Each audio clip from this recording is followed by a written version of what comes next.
Good evening. My name is Kay Music, and I'll be doing my visual analysis presentation into the circus. On this presentation, what I chose to do was this piece by George Seurat.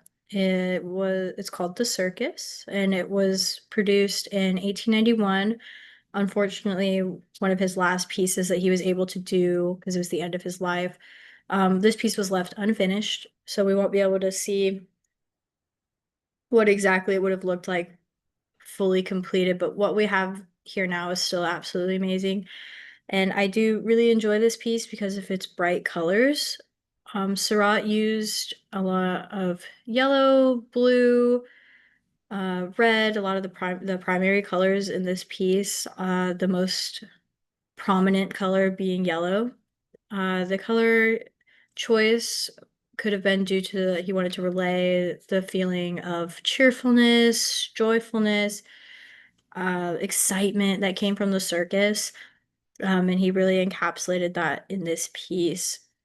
We can see a lot going on. We have a beautiful white horse dancing around the ring. We have an acrobat backflipping in the background. We have a woman balancing on the horse while it runs around the ring. We have a jester in the center, a ringmaster with the whip, and a clown behind him, and then an audience looking at the show in front of them.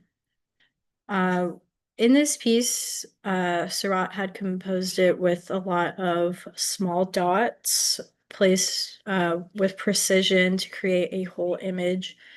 Um, the process is called pointillism, and Seurat was one of the founders of this piece and was his signature style. Or yes.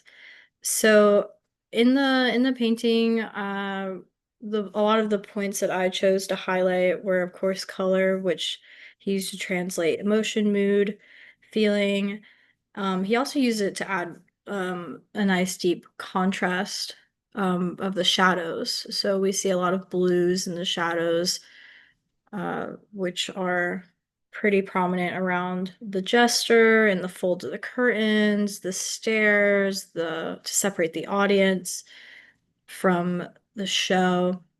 We also have a lot of movement in this piece. There's a lot of moving parts and moving pieces. Obviously, none of them truly moving, but the way that he was able to paint it made it appear so. So we see like the whip, obviously is a bit curved and like the shadow cast behind it makes it seem as if it's being thrown in the moment. We have a flipping acrobat, the horse running around the ring. Like I said, we obviously have a lot of movement here. But while the figures are in the painting moving, they also look a bit stagnant, like they've been frozen in time. They weren't able to complete their movement. So I think that what he was able to capture here was really amazing. We also have a lot of space in this piece. Well, not a lot of space. There's actually a lot. It seems a bit crowded, to be completely honest. But we have like the foreground, the middle, and the background. We have the background consisting of the audience members and the band in the back on the top. We also have like the middle ground, which consists of the performers. And then we have the foreground here, which is the jester in the back and the side profile that we see from him. Another point that I wanted to highlight was his stylization of the figures, I think is quite interesting. They're just not like they're bright, but they're not quite accurate to human proportions, a bit more stretched out and pointed to really just emphasize his signature style in the piece. Overall, I there's a lot of like rhythm, movement, contrast, emphasis. We really have a lot of intricate parts to this painting.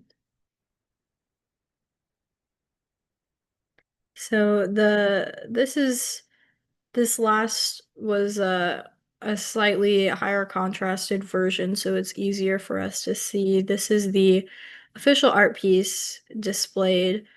In the official piece, we can actually see that the whites actually appear to be way more white and the background appears to be a bit more dull.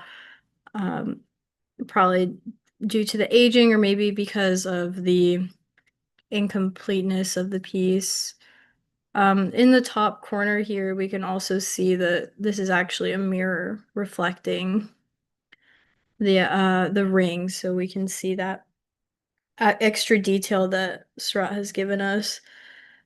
And then that is all. Thank you so much for listening to me talk.